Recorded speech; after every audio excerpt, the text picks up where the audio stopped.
95% लोग अपनी अनूठी प्रतिभा को जाने बिना जीते हैं और मर जाते हैं। लोग कंफ्यूज हो गए हैं क्योंकि बुनियादी चीजें नहीं संभाली गई हैं। आपको बस काबिलियत बढ़ानी होगी। आप हर स्थिति में जान जाएंगे कि क्या करना है। आप अपनी बुद्धि और क्षमता के अनुसार बेहतरीन चीजें कर पाएंगे।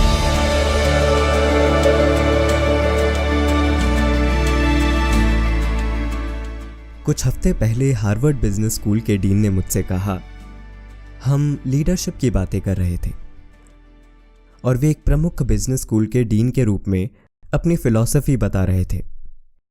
वे बोले, मेरा तरीका है जानना, कुछ करना, वहां होना, कुछ वास्तविक ज्ञान होना और विशेषज्ञता के हिसाब से काम करना और हर दिन उसी तरह जीना। और मुझे लगता है कि सद्गुरु की यात्रा की सबसे जबरदस्त चीज यही रही है, उनके द्वारा किए गए काम। आपने वहां कुछ कार्यक्रम देखे, पर शायद आप कुछ चीजें बता सकें जो आप दुनिया में चला रहे हैं, क्योंकि यह सिर्फ आकर बातें करने, मिलने और फिलॉसफी देने के बारे में नहीं है। यह वाकई कुछ करने की बात है। हमें दुनिया भर में चल रहे आपके कामों के बारे में बताएं कि आप उन्हें कैसे करवाते हैं। जब हम कहते हैं होना, तो हम अपने अस्तित्व की मूल प्रकृति के बारे में बात कर रहे हैं। हमारे अस्तित्व की क्वालिटी से हमारे बोध की क्वालिटी तय होती है और हमारी बोध की क्वालिटी से यह तय होता है कि हम क्या जानते हैं और क्या नहीं जानते। हमारे काम इसका नतीजा है।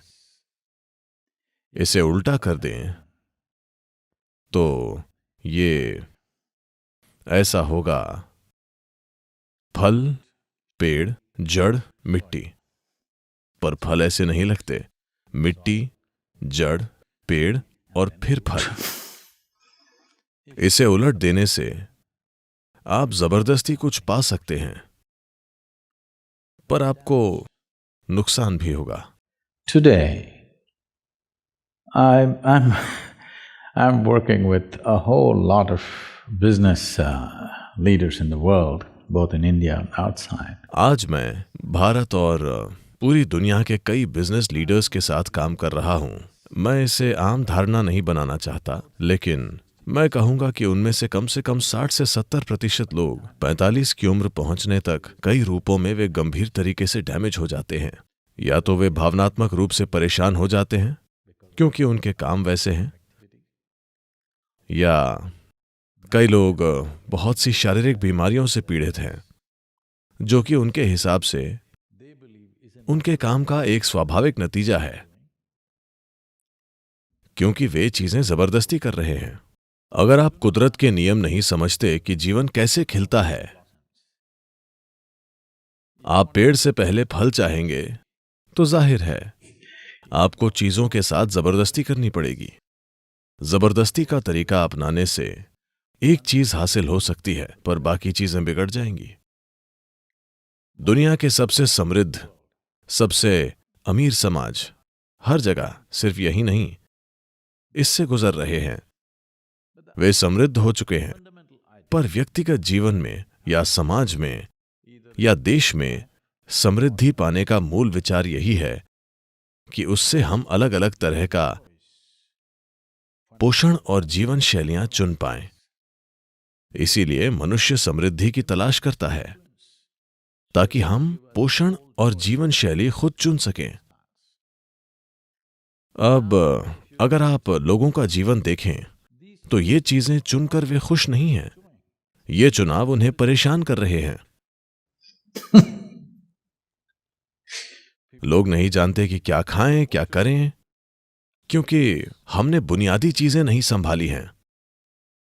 हम रेस में शामिल तो होना चाहते हैं, पर रेस की मशीन नहीं बनना चाहते। हम बस जीतना चाहते हैं। जीतने की इच्छा से जीत नहीं मिलती। जीतना कौन नहीं चाहता, सभी चाहते हैं, पर अंत में काबिलियत ही जीतती है। तो चाहे स्कूल में हो या कॉलेज में या पेशेवर माहौल में, हम अपनी क्षमता को बढ़ाने के बजाय अपनी इच्छाएं बढ़ा रहे हैं, जिसे हम महत्वाकांक्षा या लक्ष्य बनाना चाहते हैं। आप अपनी क्षमता बढ़ाए बिना इच्छा बढ़ा रहे हैं, या आप अपनी क्षमता तो बढ़ा रहे हैं पर इच्छा ज्यादा बड़ी है। नहीं, आपको बस क्षमता बढ़ानी होगी। आप जो कर सकते हैं वो शायद आपकी इच्छा से परे हो, या शायद उससे कम, हम नहीं जानते। पर अपनी क्षमता बढ़ाए बिना आप अपनी इच्छा बढ़ाना चाहते हैं, जिससे अच्छा प्रदर्शन करने पर गैर जरूरी तनाव पैदा होता है। देखिए क्या हालत है। आप अपनी खुशहाली भुगत रहे हैं। इसे माफ नहीं किया जा सकता, क्योंकि हमारी खुशहाली इस धरती पर मौजूद हर दूसरे प्राणी को एक बड़ा नुकसान और दर्द देकर आ रही है, और हम इसे भुगत रहे हैं बस इसीलिए कि हम घोड़े से पहले गाड़ी लगा रहे हैं। तो होना अंतिम चीज नहीं हो सकती। कुछ करना, जानना और होना नहीं, होना पहली चीज है। अगर आप होना नहीं जानते तो आपको हर जगह कष्ट होगा। अगर आप होना जानते हैं तो चाहे आप सैन फ्रांसिस्को में काम करें या मंगल ग्रह पर, कोई फर्क नहीं पड़ता। आप जहां भी हों आप काम कर पाएंगे। कौन सा काम? आप अपनी बुद्धि और क्षमता के हिसाब से काम करेंगे। आप बस यही कर सकते हैं अपने जीवन में।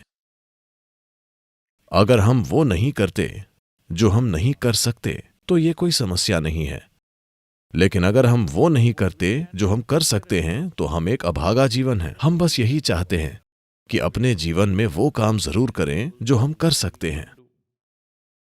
पर जब आप ये गैर जरूरी फालतू का तनाव पैदा कर लेते हैं कि आपकी इच्छाएं आपकी क्षमता से बड़ी हैं, क्षमताएं बढ़ाए बिना पूरा ध्यान देकर क्षमता को बढ़ाने की बजाय हम इच्छाएं बढ़ा रहे हैं। Now you're creating a situation where there is stress. जिससे तनाव की स्थिति पैदा हो रही है। तनाव होने से आपकी काबिलियत घटती है न कि बढ़ती है। धरती की कोई भी मशीन बेहतरीन काम तभी करेगी जब टकराव नहीं होगा। जिस मशीन में टकराव कम से कम है वो मशीन बेहतरीन है। यही इंसानी शरीर पर भी लागू होता है। अगर ये कम से कम टकराव के साथ काम करे तो ये बेहतरीन काम करेगा। शायद आप दूसरों जैसे बन न पाएं, पर आप अपने चरम पर होंगे। यही सब कुछ है। और हर इंसान में प्रतिभा मौजूद है। पर मैं कहूंगा कि जैसी स्कूली शिक्षा हम दुनिया भर में हर जगह दे रहे हैं और जैसे हम जी रहे हैं, मैं कहूंगा कि 90% लोग अपनी अनूठी प्रतिभा को जाने बिना जीते हैं और मर जाते हैं। बस 2 से 5% लोग ही अपनी काबिलियत जान पाते हैं। बाकी लोग वही काम करते हैं जो दूसरे कर रहे हैं। वे वही करना चाहते हैं, वे उसे उनसे बेहतर करना चाहते हैं। उनके लिए यही खुशहाली है। इसीलिए इंसानी प्रतिभा बहुत बड़ी मात्रा में खो रही है। और यह धरती पर सबसे बड़ा अपराध है कि मानव प्रतिभा खत्म हो रही है। Because everybody is trying to be in one basket and be on top of everybody else. क्योंकि सभी लोग वही काम करके दूसरों से ऊपर रहना चाहते हैं। ये दुनिया में जीने का एक बचकाना तरीका है। दुर्भाग्य से हर जगह यही हो रहा है। हम छोटे पैमाने पर कुछ अलग कर रहे हैं, बड़े पैमाने पर स्कूली शिक्षा और पेशेवर मांग सब इसी तरह से है। हम एक ढेर में बैठकर उस ढेर में सबसे ऊपर होना चाहते हैं। ये जीने का एक क्रूर तरीका है। सबसे ऊपर पहुंचकर आपको दुख होगा और वहां ना पहुंचकर भी दुख होगा।